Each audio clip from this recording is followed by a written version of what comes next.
The wind came down off the ridge the way it always did in late October, tasting of iron and old snow, and Maren Aldous stood barefoot in the goat shed with a lantern in one hand and a dying kid in the other. The kid was no bigger than a loaf of bread. Its eyes had gone glassy, its small ribs pushed against her palm the way a watch ticks when it is running out of spring. She did not cry. She had spent the last 8 months learning that crying did not warm a body or fill a bucket or answer a bank, and the lesson had taken root in her the way certain hard weeds take root in poor soil. Behind her, the other 11 goats shifted in the straw. Their coughs were wet and small. Their eyes were rimmed with something that looked like grief, but was only sickness, and the difference between the two, she was learning, was thinner than most people believed.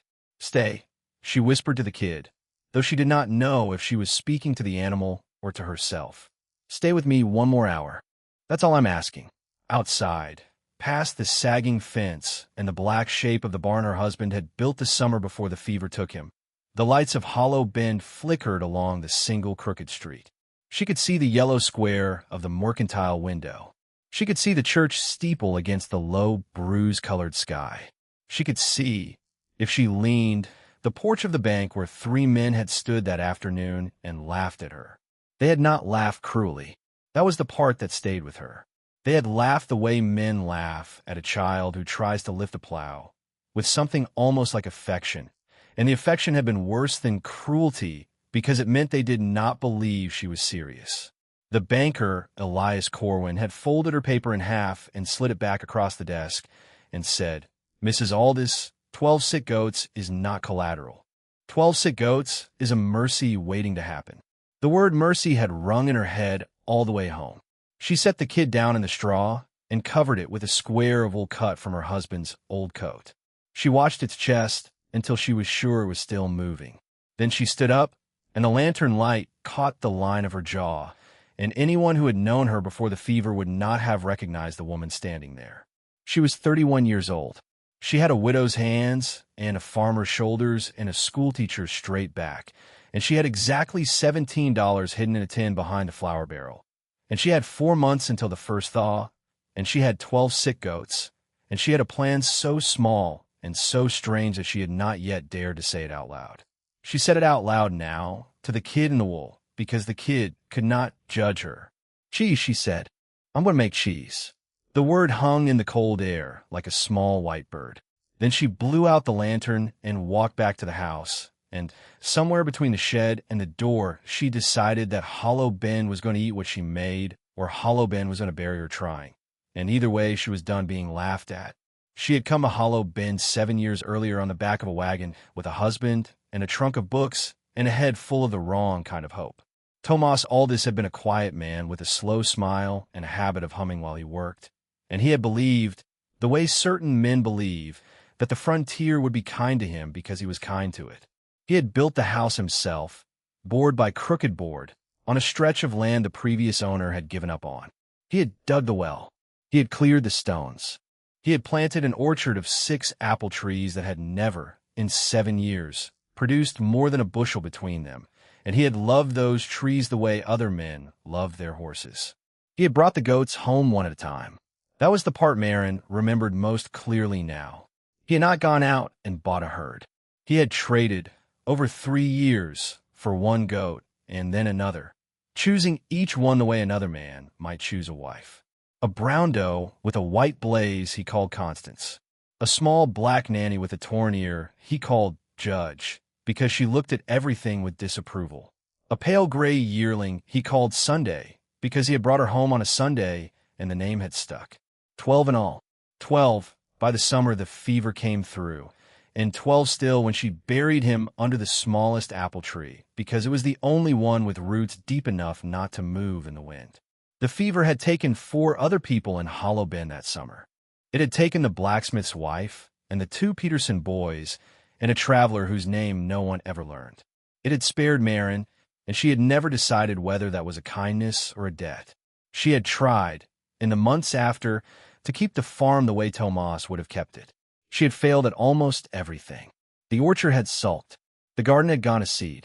The well had cracked in the first hard frost, and she had spent a week hauling water from the creek in a bucket that leaked, and by the end of that week, she had understood something she had not understood before, which was that a farm is not a place. A farm is a conversation between a person and the land, and Tomas had been the one who spoke the language, and she was learning it now the way a widow learns any dead man's tongue, one word at a time, and always too late. The goats, though, the goats she understood. She did not know why. She had not grown up with animals.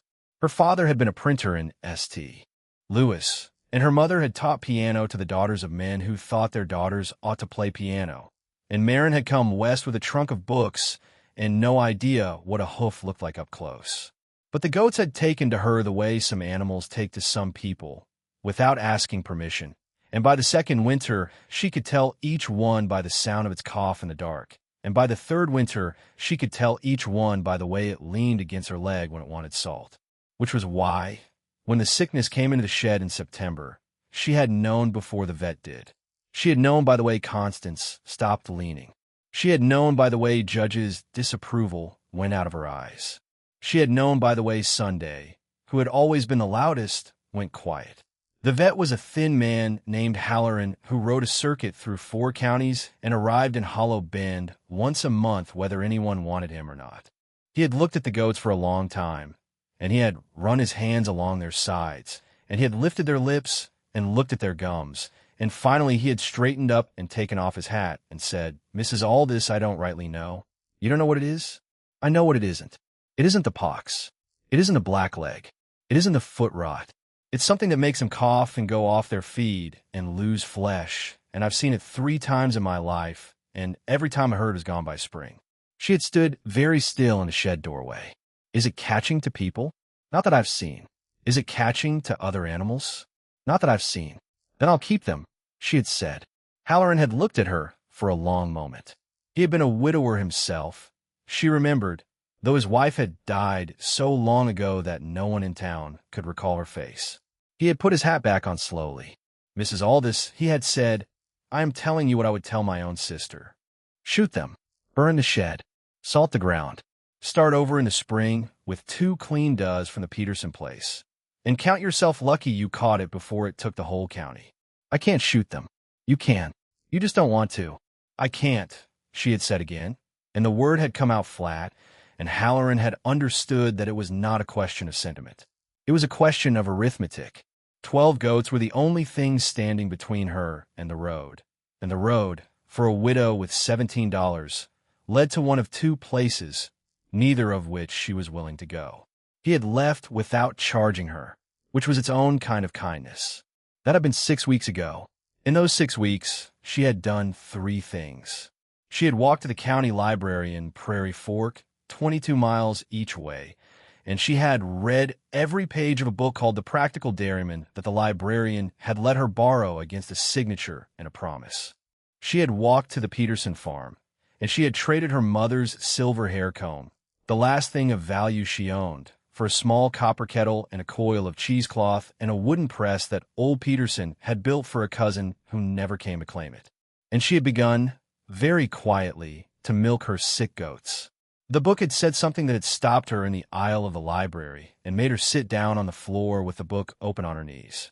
The book had said that certain kinds of animal sickness, the coughing kinds, the wasting kinds, the kinds that come from the lungs and not from the gut, do not pass into the milk if the milk is heated to a certain temperature for a certain length of time, and then cooled quickly. The book had said that this was known. The book had said that dairymen in the mountains of a country called Switzerland had known it for 200 years, and that a Frenchman named Pasteur had proved it with a microscope only 10 years before, and that the whole thing was not, as most American farmers still believed, a mystery or a superstition, but a matter of a thermometer and a clock. She had read that page 4 times. Then she had walked home 22 miles in the dark, and she had begun. The first batch had been a disaster. She had scorched the milk. She had cried, briefly and privately, and then she had scraped the kettle and started again. The second batch had curdled wrong. The third batch had curdled right, but had not pressed. The fourth batch had pressed, but had tasted, she thought, like the inside of saddle. By the 5th batch, 3 weeks in, she had produced a small wheel of pale yellow cheese about the size of a saucer, and she had cut a sliver off with her paring knife, and she had put it in her mouth, and she had sat down on the kitchen floor and laughed for the first time since Tomas had died because the cheese was good. The cheese was better than good. The cheese was the best thing she had ever tasted in her life, and she did not know if that was because it was actually good or because she had made it, and she did not, in that moment, care. She had eaten the whole wheel over 3 days, sitting at the kitchen table in the evenings, cutting slivers and chewing them slowly, thinking. By the end of the 3rd day, she had a plan. She had not told anyone. That had been the state of things on the afternoon. She had walked into the bank with a piece of paper on which she had written, in her neat schoolteacher's hand, a request for a loan of $40 against the collateral of 12 sick goats and a wooden press. Elias Corwin had read the paper twice. He had looked up at her over his spectacles. He had folded the paper in half. He had said the word mercy, and the 3 men on the porch, hearing her come out, had turned to look at her, and one of them, a cattleman named Rourke who owned more of the county than any single man ought to own, had said, loud enough for her to hear, "There goes the widow's dairy." They had laughed, not cruelly, affectionately, and that had been worse. Now, standing at her kitchen window with the lantern relit and the kid in the wool still breathing in the shed and the $17 still in the tin behind the flour barrel, Maren Aldous looked out at the yellow square of the mercantile window across the fields, and she thought about the winter that was coming, and she thought about the road, and she thought about the small wheel of cheese she had eaten alone at her kitchen table, and she said, out loud to no one, all right. She said it the way a person says amen. Then she banked the fire and went to bed, and in the morning she began. The morning was the color of pewter. She milked all 12 goats before sunrise, which took her nearly 2 hours because 3 of them were too weak to stand and had to be milked lying down. She carried the pails to the kitchen, and she strained the milk through a square of cheesecloth into the copper kettle, and she set the kettle on the stove, and she watched the thermometer with the concentration of a woman reading a will. When the milk reached 145 degrees, she held it there for 30 minutes by the kitchen clock, stirring slowly with a wooden spoon that had been her mother's. When the 30 minutes were up, she lifted the kettle off the stove and set it in a basin of creek water she had hauled the night before, and she watched the temperature fall. Then she added the culture, which she had made from a piece of last week's successful cheese, and the rennet, which she had traded a laying hen for at the Peterson farm, and she waited. The kitchen smelled like warm milk and wood smoke and, faintly, like the apples in the cellar. And for the first time in a long time, it smelled like a place where something was being made instead of a place where something had been lost. By noon, she had 4 small wheels pressing under weights on the kitchen counter. By dusk, she had the wheels wrapped in cloth and set on the shelves in the root cellar, where the temperature stayed close to 50 degrees year-round, and where Tomas had once kept his apples, and where now, she thought, something new would keep. She did this every day for a week. By the end of the week, she had 28 small wheels aging in the cellar, and the goats, though still sick, had not gotten worse. 3 of them had, in fact, gotten slightly better. The kid in the wool had begun to nurse again. Constance had leaned against her leg for the first time in a month, and the leaning had made Maren cry for a full minute in the shed, standing very still so as not to knock the goat off balance. At the end of the 2nd week, she took 1 wheel of cheese, wrapped it in a clean square of cloth, and walked into town. She went to the mercantile first because Silas Weaver, who ran it, had extended her credit twice that summer without being asked and had never once mentioned the debt. He was a small, round man with a bald head and spectacles that he wore on the end of his nose, and he had a wife named June who baked pies for the church socials and had, at Tomas's funeral, been the only woman in Hollow Bend to sit beside Maren without asking her how she was holding up. Silas looked at the cheese for a long moment. He looked at Maren. He looked at the cheese again. "Mrs. Aldous," he said, "is this what I think it is?" "That depends on what you think it is. I think it is cheese." "Then yes." He picked up the wheel. He weighed it in his hand. He unwrapped 1 corner of the cloth and bent his head and smelled it, and his eyebrows went up, and he set the wheel down on the counter and said, "Do you have a knife on you?" She gave him her paring knife. He cut a sliver. He put it in his mouth. He chewed slowly, the way a man chews when he is thinking about what he is chewing, and then he swallowed and stood very still and said, "June, His wife came out of the back room, wiping her hands on her apron. Silas handed her the knife and pointed at the wheel. June cut her own sliver. She put it in her mouth. She chewed. She swallowed. She looked at Marin and said, "Where did you learn to do this?" "A book. A book. From the county library." June looked at Silas. Silas looked at June. Some conversation passed between them that Marin could not follow, though she understood that it was in her favor. Then Silas turned to her and said, "Mrs. Aldis, how many of these do you have?" 28, give or take. "Aging?" "In my cellar." "Yes." "How many can you make a week?" 4, maybe 5 if the milk holds." "And the goats?" She hesitated. She had known this question was coming. She had rehearsed the answer walking in. She said, "The goats are sick, but I heat the milk. The book says it kills what's in it. I've been eating the cheese for 3 weeks. My neighbor's boy has been eating it for 2. Nobody's sick. I wouldn't have brought it to you if I thought it would hurt anyone." Silas nodded slowly. He was a careful man. He was not a man who gambled, but he was also a man who had eaten the cheese, and Marin could see, in his face, that the cheese had made a small argument on her behalf that no words could have made. "I'll take all 28, he said. 20 cents a wheel. And I'll take every wheel you make from now until spring at the same price, provided nobody gets sick and provided you keep the quality where it is. 20 cents a wheel. 4 wheels a week. 16 weeks until the thaw."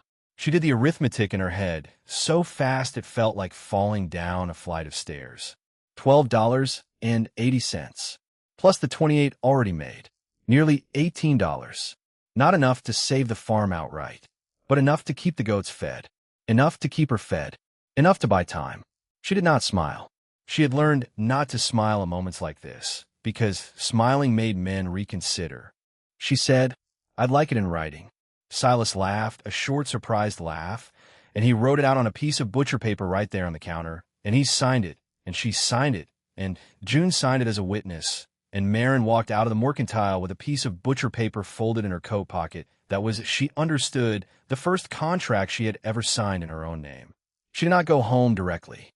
She walked past the bank, slowly, on the far side of the street, and she did not look in, but she knew that Elias Corwin was at his desk, and she let herself, for exactly the length of the block, imagine his face when he found out. Then she put the imagining away, because imagining a man's face was not the same as filling a cellar, and she had cellars to fill. That was on the 10th of November.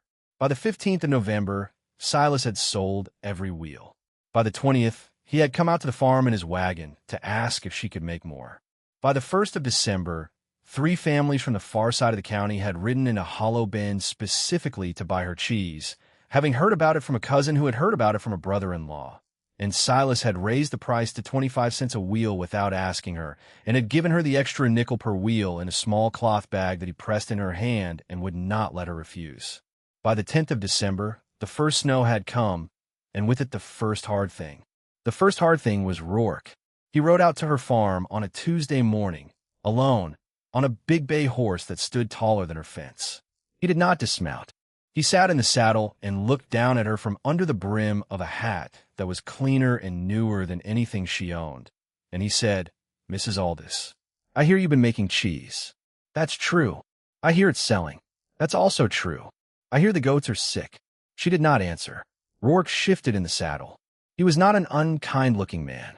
He had a broad face and a heavy mustache and eyes that were, she thought, tired in a way that had nothing to do with sleep. He owned 4,000 acres north of town and a herd of 300 cattle, and he had come a hollow bend from somewhere in Kentucky 20 years ago with nothing, and he had built what he had built with his own hands, and everyone in the county knew this and respected him for it, and was, in some small, quiet way, also a little afraid of him.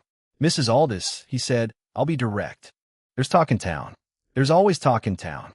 The talk is that your goats are diseased, and that the disease is in the cheese, and that people who eat it will get sick, and that the fever that took your husband and the Peterson boys came from those same goats, and that you are, whether you mean to or not, poisoning the county." She stood very still.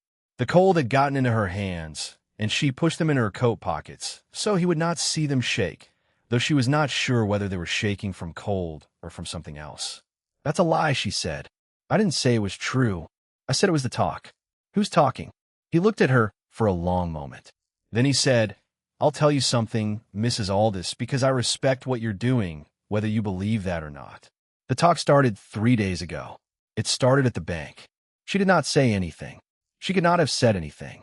Her throat had closed the way a door closes when a wind takes it. "Corwin's calling in loans," Rourke went on.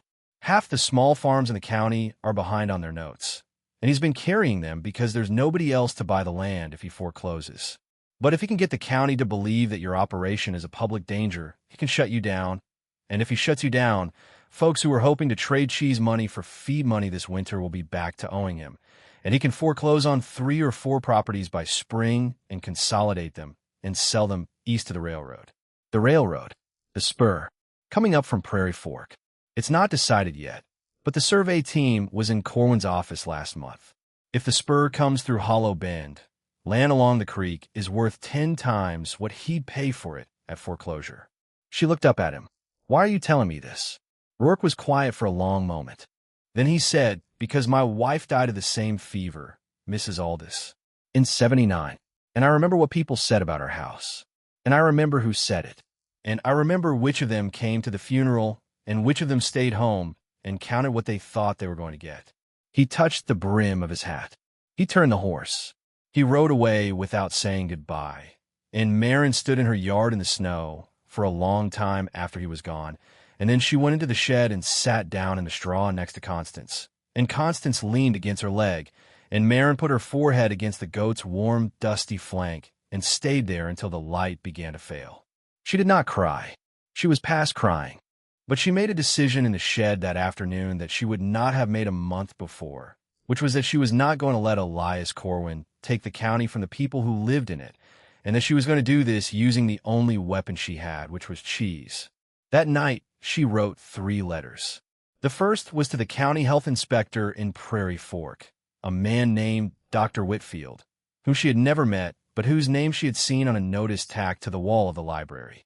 She invited him to come to her farm at his convenience, at her expense, and to inspect her operation and take samples of her milk and her cheese and to test them however he saw fit, and to publish his findings in the county paper regardless of what those findings were. She wrote that she would pay for his travel and lodging out of her cheese sales, and she wrote that she was making this request not because she had been asked to, but because she wanted the truth known before the rumor traveled further than the truth could catch it. The second letter was to the editor of the Prairie Fork Sentinel. She did not know the editor's name, so she addressed it to Editor Sentinel. She wrote that a widow in Hollow Bend was making cheese from goats that had a respiratory illness, and that she had reason to believe rumors were circulating about the safety of her product, and that she had written to the county health inspector requesting a formal inspection, and that she would appreciate the paper's willingness to send a reporter to observe the inspection and to publish the results. The third letter was to Halloran, the vet. She wrote that she needed his help. She wrote that she needed him to come to her farm before the inspector arrived, and to look at her goats, and to certify in writing whether the illness he had seen in them was, in his professional opinion, transmissible to human beings through properly heated milk. She wrote that she understood she was asking him to stake his reputation on an opinion, and that she would understand if he refused, and that she would not hold it against him. She walked all 3 letters to town the next morning and mailed them at the post office, and she paid for the stamps out of the cloth bag Silas had given her, and she walked home in a snow that came sideways off the ridge and stung her face like a slap. Halloran arrived 4 days later.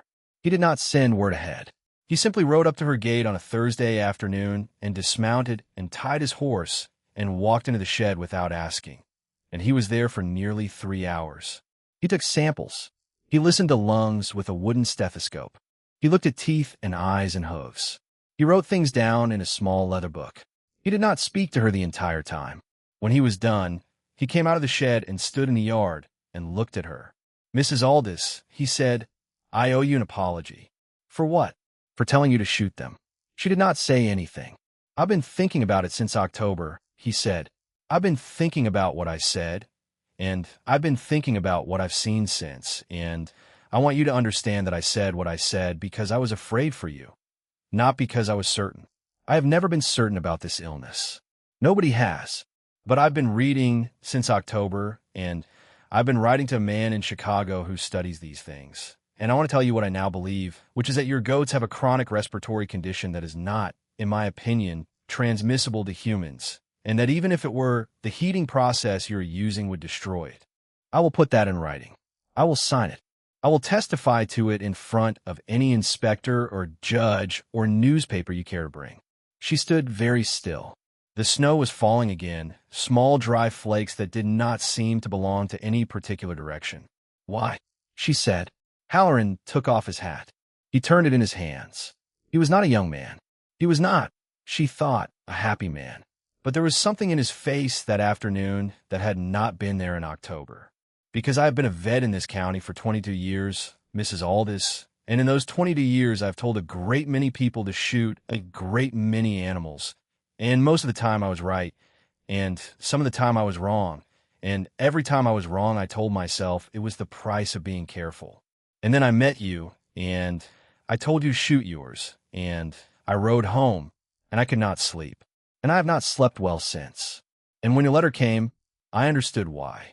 I told you shoot them because I could not imagine an alternative. And you found one, and I would like, if you will let me, to help." She let him. She let him because she understood that there was a kind of courage in a man admitting he had been wrong that was rarer than any other kind of courage she had seen on the frontier, and she was not going to punish it. Dr. Whitfield arrived the following Tuesday. He was a tall, thin man with a beard that came to a point and a black bag full of glass tubes and a manner that suggested he had not smiled since childhood. He spent 2 days at her farm. He took samples of milk before heating and after heating. He took samples of cheese from 3 different aging stages.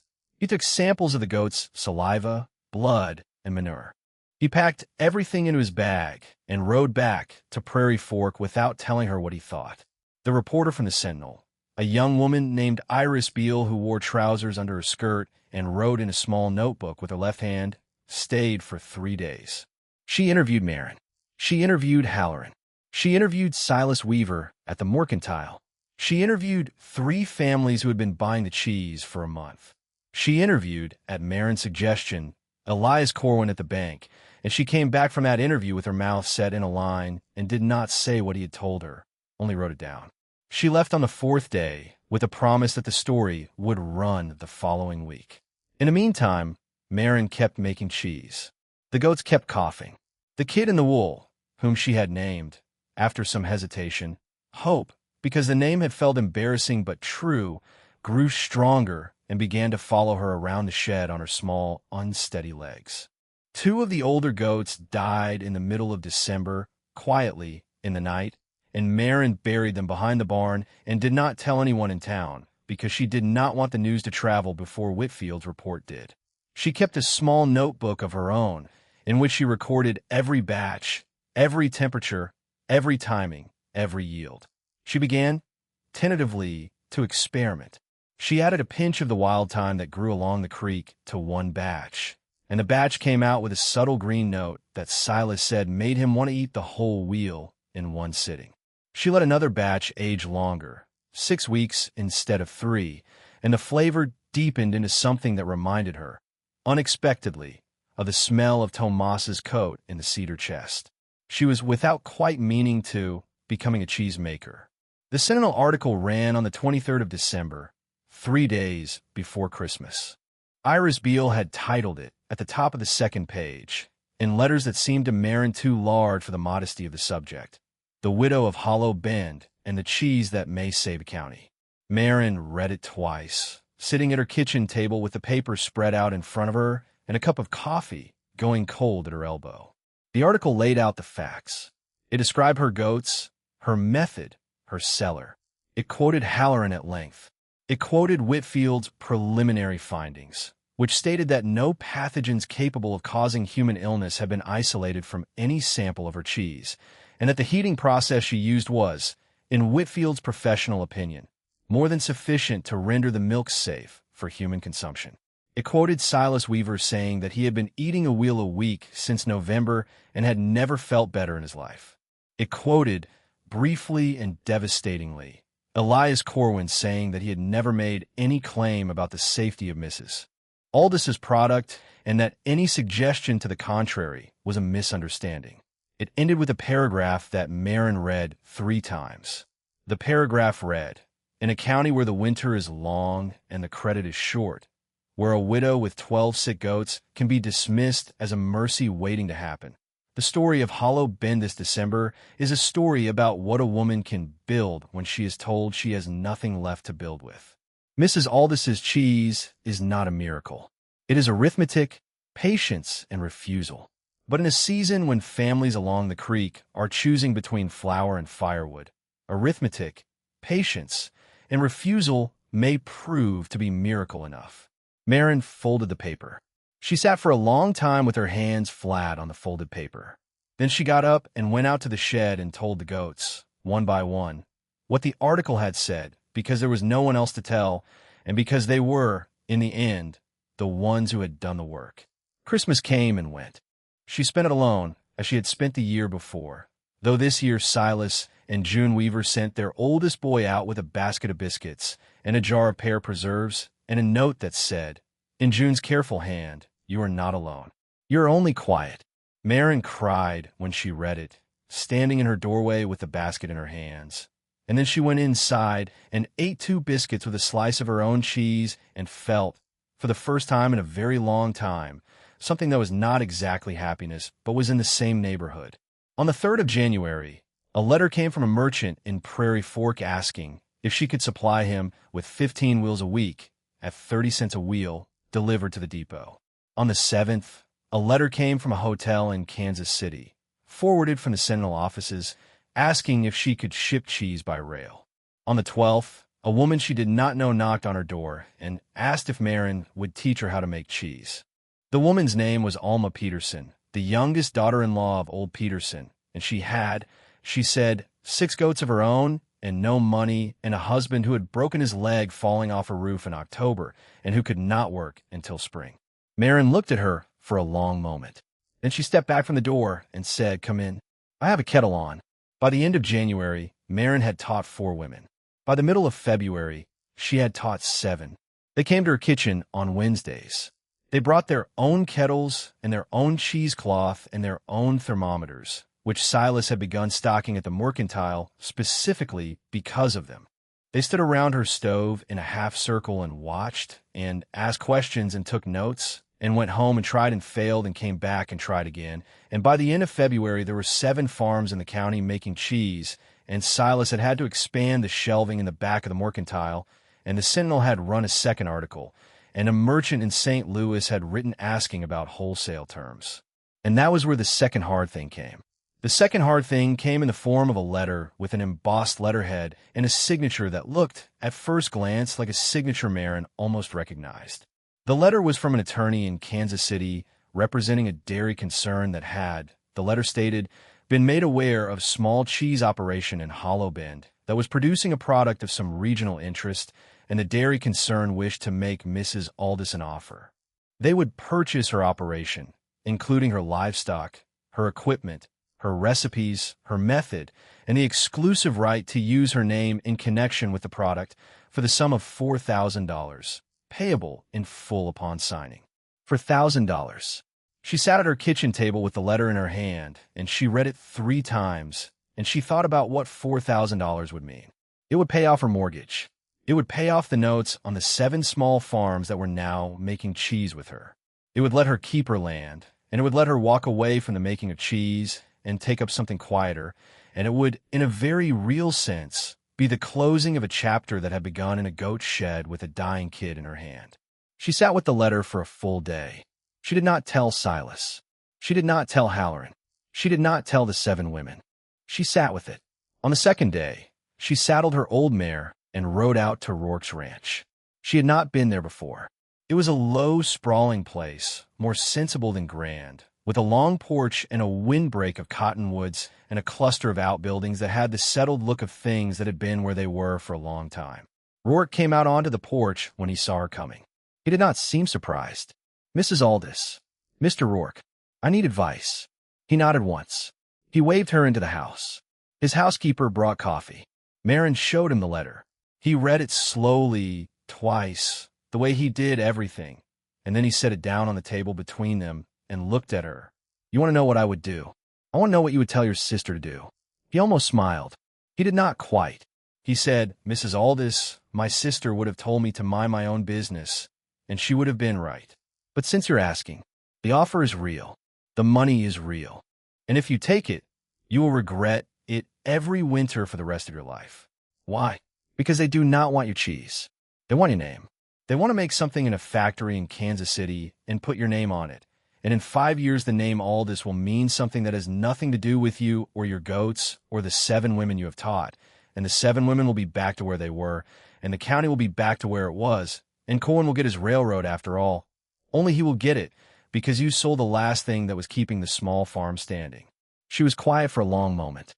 "There's a counteroffer to make," Rourke said. "If you're willing. Tell me." "Tell them no. Then form a cooperative. You and the 7 women. You pool your production. You set a common price. You contract directly with the railroad depot, and you cut Corwin out of the credit chain entirely. I'll back the notes for the first year. I can afford it. I've been looking for a way to spend the money that would not make my late wife roll over in her grave, and this may be it." She looked at him for a long time. She had known, on some level, since he had ridden out to her farm in December, that this man was going to be a friend to her, though she had not known in what shape. She had not expected this shape. She had not expected any of it. "Why would you do that?" she said. He looked out the window. It was mid-February. The snow was heavy on the porch rail. Somewhere beyond the cottonwoods a rooster was announcing an opinion nobody had asked for. "Because," he said, "I have been alone for 11 years, Mrs. Aldous. And in those 11 years I made a great deal of money, and I have not once been useful to anyone I did not pay to be useful to. And I would like, before I die, to be useful to someone who did not ask me to be. That is the whole of it. There is no other reason. I am not proposing marriage. I am not proposing courtship. I am proposing a business partnership between 2 adults who have both buried people and who have both been laughed at, and I am asking nothing in return except that, if it succeeds, you allow me to attend the first anniversary supper as a guest and not as a creditor." She sat with that for a moment. Then she said, "I accept." They shook hands across the table. His hand was rough and warm and steady, and she thought, though she did not say it, that it had been a very long time since a man had shaken her hand as if she were a party to an agreement rather than a subject of one. She rode home in the afternoon. She wrote her refusal to the Kansas City attorney that night. She wrote to each of the 7 farms the next day and told each of the 7 women what had been offered and what had been refused and what was being proposed instead.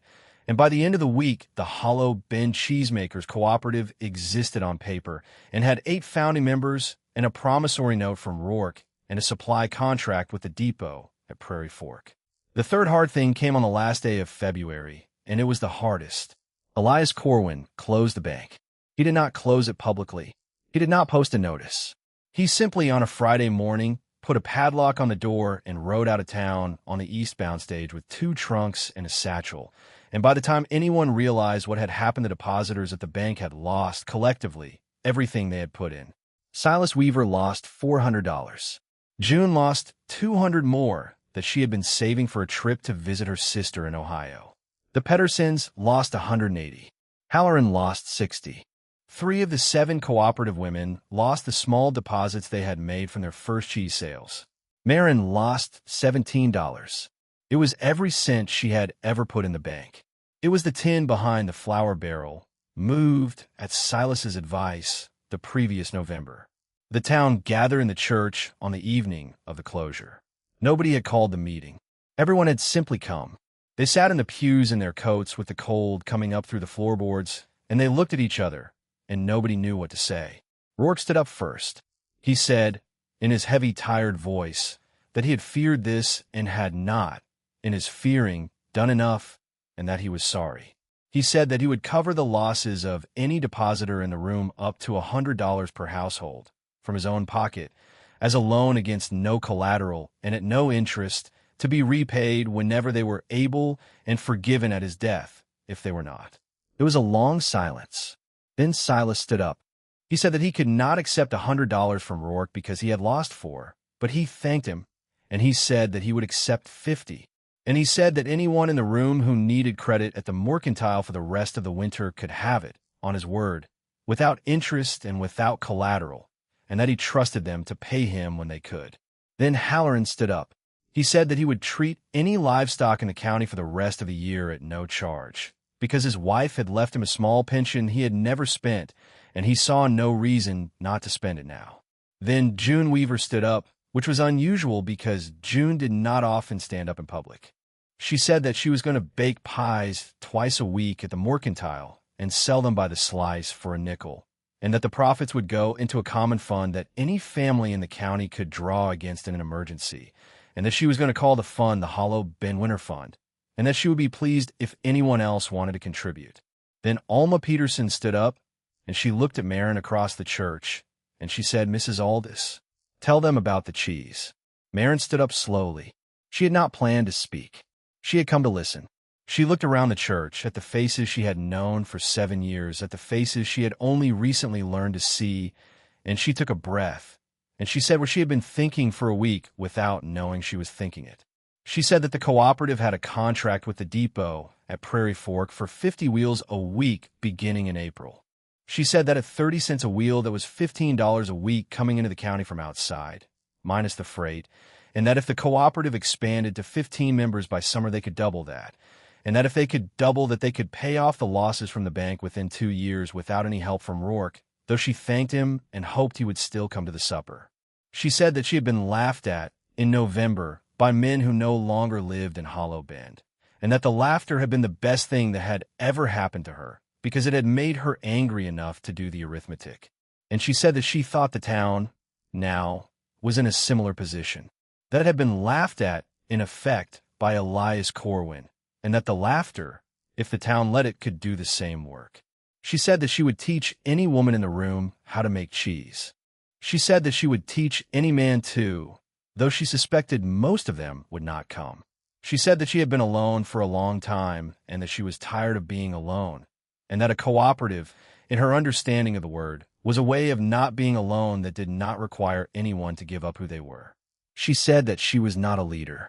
She said that she was a widow with 12 sick goats, of which 2 were now dead, and 1 had a name that embarrassed her. She said that if the town wanted a leader, she was not the woman for the job, but that if the town wanted a neighbor, she was available on Wednesdays and most Saturdays. She sat down. There was a silence. Then Silas Weaver began to clap, slowly, from the back of the church, and then June joined him, and then Halloran, and then Rourke, and then the whole church was clapping, and Marin sat in the pew with her hands folded in her lap and looked down at them because she could not look up. They rebuilt the winter together. By the middle of March, the cooperative had 11 members. By the 1st of April, it had 14. By the middle of April, the first shipment of 50 wheels went out from the Prairie Fork Depot on the eastbound train, and the second shipment went out a week later, and the third a week after that. The winter fund reached $300 by the end of April, most of it from pie slices at the Mercantile and small contributions from the cheese sales. Halloran treated a dozen animals for free that spring and refused every offer of payment with the same tired smile. Rourke came to supper at Marin's kitchen on the second Sunday of May. He brought a bottle of good whiskey that he did not open and a book of poetry that he set on the table without comment. They ate cheese and bread and the last of June's pear preserves, and they talked about the cooperative and about the railroad, which had, without Corwin, gone somewhere else. They did not talk about anything more than that. When he left, he touched the brim of his hat, and he said, "Next month." And she said, "Next month," and it was understood between them that it was a supper and not a courtship, and that a supper was, for 2 people who had buried people, a considerable thing. The goats got better slowly through the spring. Halloran's man in Chicago sent a treatment, an oil mixed with pine resin, that they rubbed into the goats' chests 3 times a week, and by the end of May 4, the 12 had stopped coughing entirely, and by the end of June 8 had, and by the end of July, only Constance still had the small dry rasp in her lungs, and even she was eating well and leaning against Marin's leg every evening in the shed. Hope, who was no longer a kid, but a yearling, had grown into a healthy, skeptical doe with a white blaze on her forehead and a habit of standing on the low fence and looking out over the field as if she were considering buying it. In late July, a letter came from the county assessor. The land Tomas Aldis had bought 7 years earlier for $300 had been reassessed, in light of the new dairy operation at 1100. Marin sat on the porch and read the letter and then folded it and put it in the pocket of her apron. She looked out over the field. She could see, from the porch, the small headstone under the smallest apple tree, and beyond it the roof of the shed, and beyond the shed the crooked line of the fence Tomas had built, and beyond the fence the road that led to town. She thought about the arithmetic. She thought about the $17 in the tin behind the flour barrel, which was gone. She thought about the 20 cents a wheel, which had become 25, which had become 30, which was now, at the Prairie Fork Depot, 35. She thought about the 12 sick goats, of which 10 were now well. She thought about Tomas humming while he worked. She thought about the kid in the wool. She thought about Elias Corwin folding her paper in half and sliding it back across the desk.